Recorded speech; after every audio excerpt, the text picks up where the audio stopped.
There's a debrief tomorrow night where we're going to talk about everything from yesterday's game and all that kind of stuff.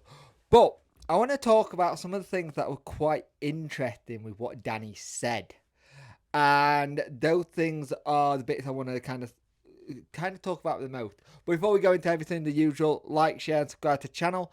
I would much appreciate it. Liking helps the algorithm, sharing gets in front of people's faces, and subscribing lets me know you like the channel. Hit that notification bell to let you know when videos go live. So, after an absolute tonking like this, they are going to need to reset, rethink, re-mentalize, get themselves ready. And that's going to take a lot of doing. Um, the big thing with having two players out who are key players could be injured for Swansea. That ain't great. It sounds like Pervada could be a bit more after Anne Bannon. So we're going to have to see what their situation is going to be with that. Now, here's the thing. One of the lines he said, you look at what the facilities they've got, they're just a bit above them. He said, we've got two pitches, and if they get froth, we have to wait until they thaw out before we can get on them. There's no under soil heating. And this is one of the things we said for years. Infrastructure is something we massively need to improve on in terms of training ground and stuff like that. We can't keep using the pitch to train. The actual main pitch, it's not going to hold up well. You want that to be a playing surface for the day of a game. You don't want it to be used as a training facility. And Danny did turn around and said it was on him. He takes full responsibility for it. He set it up wrong.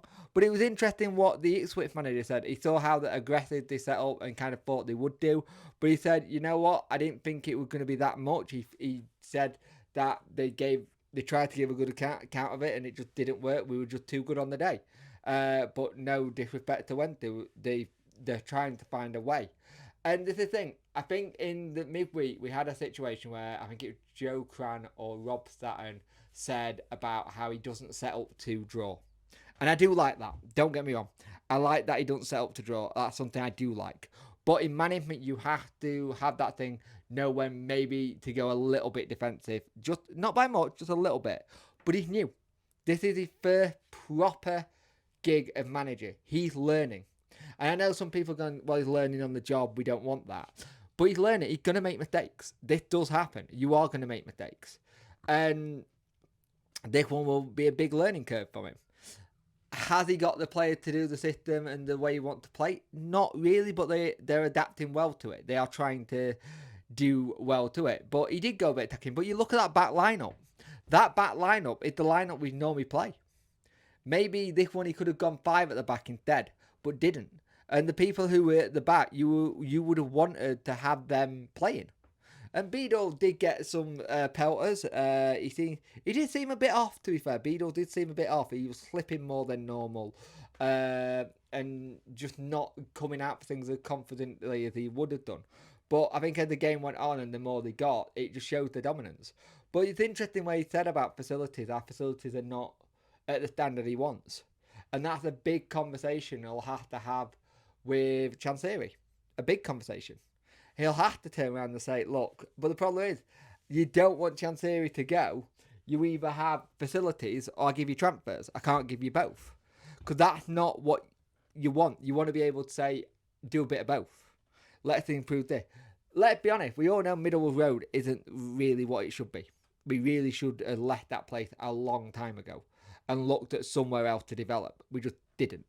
But Danny talking about facilities got me wondering what the conversation might be like with him and Chansiri in the next couple of weeks after the season. And I know something's going to go in the comment section. Well, he's not going to be here after the season, is he? If he isn't, he isn't. If he is, it's something he's going to talk about. He's got a contract. I know people go, contracts are nothing these days, but he's still got a contract and he's sounding like he's wanting to stay at the moment, at the way it's going. But we'll see what happens. But it was a tonking. We got massively handed to us. And a lot of Ipswich fans have actually turned around and said to me, we were due a hammer in a team.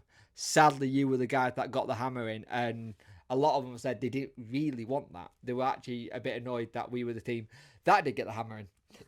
And a lot said if you keep doing what you've done since before the league game and stuff, you'll stay up. There's a lot of winnable games that you've got coming up.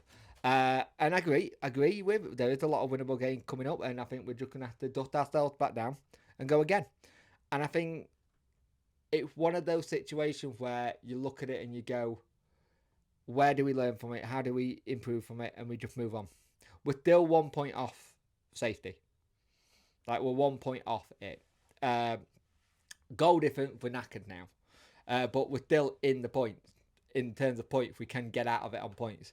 But it's going to be one hell of a battle in the last 8 games to do it. A lot of games that are back-to-back in the week as well, which I said we don't do well with. We never have done since Danny come, and that's just because of the press. It knackered the players out too much. I'm not saying that's a criticism of Danny, but it does knacker them out. But a lot of teams in and around the bottom all play each other. Stoke, Plymouth, Millwall, Blackburn, Huddersfield, Rotherham, us. We all play people in and around it. So those games are going to be all 6 pointers every single time.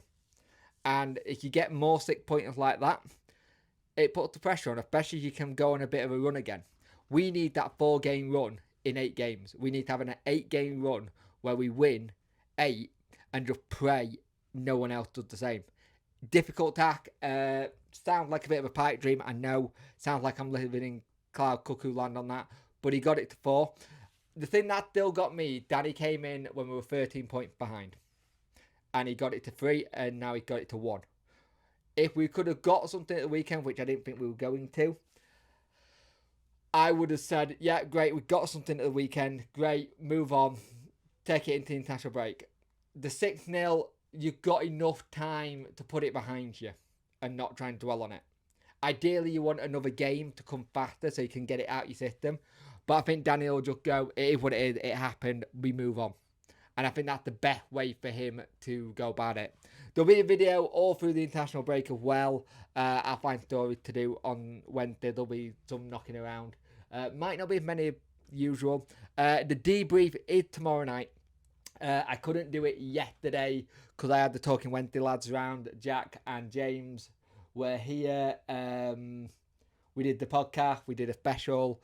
There's lots of stuff. There's a quiz. There's 2 quizzes actually that you can join in on. One that if you're an extra member on Talking Wednesday Extra. That's the members section on James. Think you want to become a member on mine. We are got in the FIFA career mode going around at EAFC. We've got trucking. There's going to be some other videos during the international break as well that I'm going to do as well, which I kind of had a thought about, and I want to see if I can get them done. And the kind of videos I want to kind of do that a bit different and change it up for a little bit. So we'll see. That's one of those ones where I will see what I want to do. But as I was saying, thank you for watching. Thank you for the views yesterday. I wasn't expecting that many views on that video, on the review. It was a shorter review than normal. It was a different style of review as well, because I had the lads there. I hope you enjoyed it. Thank you for watching, and I will see you in the next one.